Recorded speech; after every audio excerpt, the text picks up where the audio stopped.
আমার মেয়ে 8 তারিখ সকাল 8:10 এই আরজিকর হসপিটালে এসেছিল রোগী পরিষেবা দেওয়ার জন্য, অসুস্থ লোককে সুস্থ করার জন্য।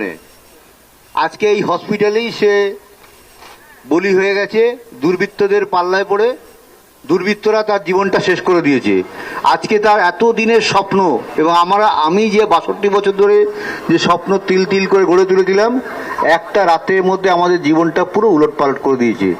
আমার মনে কতগুলো প্রশ্ন এসছে, আমি শুধু মিডিয়ার কাছে সেই প্রশ্নগুলোই রাখবো।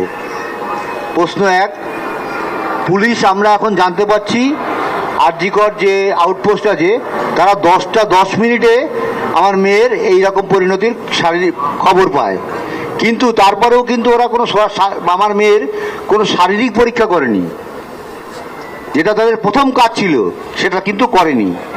দ্বিতীয়টা, বেলা 11টার